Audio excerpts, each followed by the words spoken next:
DK Metcalf's two-game suspension just became a potential career-altering disaster.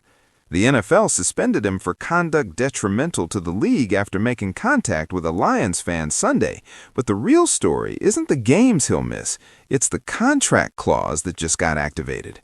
Jonathan Jones of CBS Sports reports the suspension triggered language in Metcalf's 4-year, $132 million contract that voids all guarantees. The contract states if he fails to practice or play with the club for any reason, including suspension by the NFL or club for conduct detrimental, his guarantees will be null and void, capital letters, permanent consequences. The Steelers don't have to activate this clause. They can rework the contract any time if they choose. But here's the uncomfortable reality. They now have an easy exit from the deal without massive dead cap consequences. That leverage changes everything about Metcalf's future in Pittsburgh. Look at the context. Metcalf's headed for his second straight season failing to reach 1,000 receiving yards. It's been 5 years since he recorded double-digit receiving touchdowns. Production has declined, and now his guaranteed money evaporated because of 60 seconds of poor judgment. Add the Steelers' history of being comfortable upsetting receivers for the team's financial gain, and you see where this could go. Pittsburgh can keep Metcalf until it no longer makes financial sense, then release him without worrying about huge dead cap hits destroying their budget flexibility. The immediate impact on Pittsburgh's playoff push is minimal. They need just one win in their final 2 games against Cleveland and Baltimore to clinch the AFC North, or Baltimore loses either of its remaining games against Green Bay or Pittsburgh. Metcalf's absence doesn't shake up that equation significantly.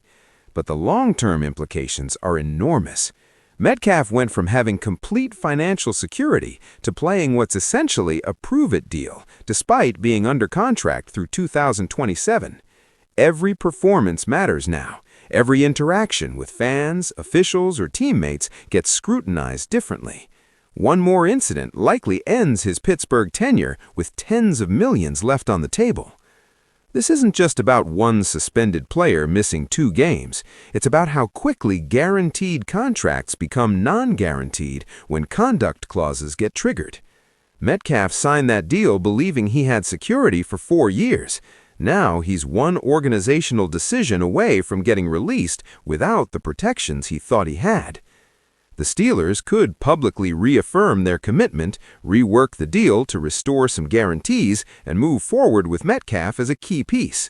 Or they could use this leverage to keep him on an unofficial year-to-year basis, evaluating whether his production justifies his salary without the burden of guaranteed money forcing their hand. Metcalf's camp has to be in crisis mode right now. They negotiated what looked like a player-friendly deal with significant guarantees, only to watch those protections vanish because of an altercation with a fan. No appeal changes the contract language. No apology restores the voided guarantees. The damage is permanent unless Pittsburgh voluntarily restructures. This makes Metcalf and the Steelers the story to watch this offseason.